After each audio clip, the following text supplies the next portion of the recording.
Bonjour bien-aimés, que le Seigneur nous bénisse. Toute la reconnaissance à Dieu notre Père, gloire à Jésus-Christ notre Seigneur et Sauveur unique, lui qui accomplit des merveilles dans notre vie, qui nous conduit près des eaux paisibles et qui combat pour nous toutes sortes de combats. Nous disons un grand merci et nous bénissons son nom. Ce matin, nous allons partager la parole de Dieu et le thème de notre méditation, le plus grand commandement. Et nous lisons dans Matthieu 22, le verset 36 à 37.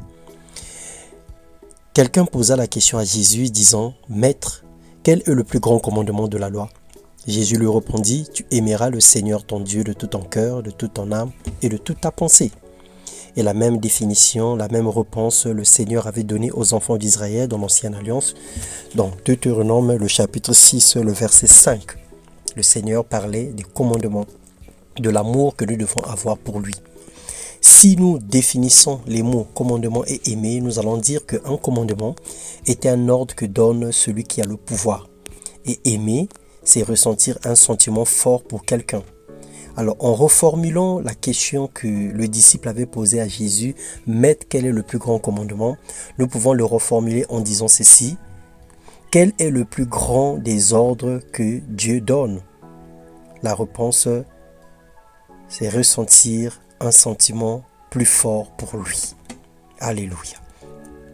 Avoir un sentiment fort pour Dieu, c'est observer les commandements de Dieu, selon Deutéronome 11.12. C'est veiller sur nos âmes, Josué 23.11. Aimer les autres, selon 1 Jean 4, le verset 20. En faisant cela, nous pourrons dire que nous aimons Dieu.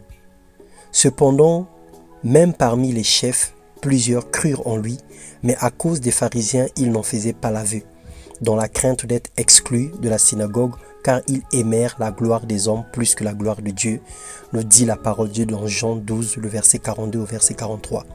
Nous avons dit que aimer Dieu, c'est avoir un sentiment fort pour lui. Et si nous voulons le prouver, notre amour, nous devons observer ses commandements, nous devons veiller sur nos propres vies et nous devons aimer les autres. Et ceux-là, ils ont eu honte de certaines personnes pour prouver leur amour pour Dieu. Ils ont été hypocrites au point où devant les gens, ils avaient une autre attitude. Et à l'église aussi, ils avaient une autre attitude. Et le Seigneur avait détecté ce genre de comportement au milieu des pharisiens. Et ce n'était pas normal. On ne peut pas avoir deux cœurs. Ou on aime Dieu ou on ne l'aime pas. Nous nous comportons comme des païens. Par crainte des hommes, nous avons honte d'exprimer notre amour pour Dieu. On se retrouve même dans des situations où on se retrouve dans des endroits où on est obligé de prendre un peu d'alcool parce que nous voulons faire plaisir à nos collègues. On est obligé de fumer parce que nous voulons montrer que nous sommes civilisés. On est obligé de faire des choses parce que nous ne voulons pas montrer notre identité et notre position au milieu de certaines personnes. Bien-aimés, nous ne sommes pas obligés. Nous ne sommes pas obligés de se comporter comme le monde. Mais au contraire, nous devons prouver ce qu'il y a à l'intérieur de nous afin que le monde nous imite. Nous disons que nous l'aimons, mais nous n'arrivons pas à le témoigner. Nous confessons que nous l'aimons, mais nous ne veillons pas sur nos âmes. Nous proclamons son amour des lèvres, mais nous n'aimons pas les autres et n'observons pas ses commandements. Nous aimons en effet ce que Dieu fait, mais nous ne l'aimons pas véritablement. La désobéissance caractérise notre vie.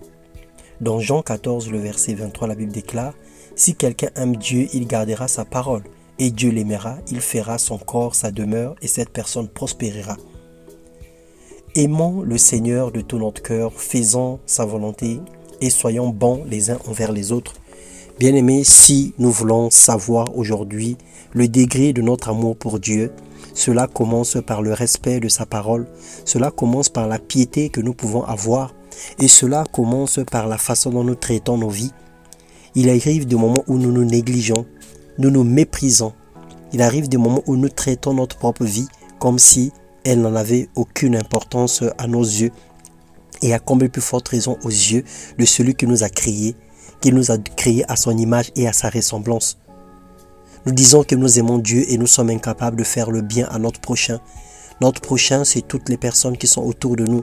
Nous ne pouvons pas leur fermer la main, nous ne pouvons pas leur tourner le dos, nous ne pouvons pas leur renvoyer à famille.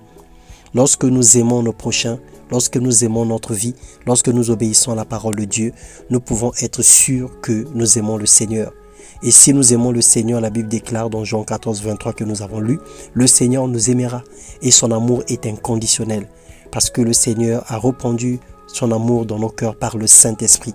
Il nous a aimés avant même que nous puissions le connaître. Il nous connaissait déjà avant la fondation du monde. Il nous connaissait quand nous étions encore dans le sein de notre mère. Et le Seigneur, il est bon. Il ne change pas. Il a tout donné pour nous. Il a donné son Fils unique afin que quiconque croit en lui ne périsse pas mais ait la vie éternelle. Et c'est par amour pour nous que le Seigneur a fait ces choses. Bien-aimé, que le Seigneur te bénisse. Prends soin de ta vie. Respecte les commandements de Dieu et respecte ton prochain, aime ton prochain. Fais le bien sans relâche, car en temps convenable, le Seigneur te le rendra.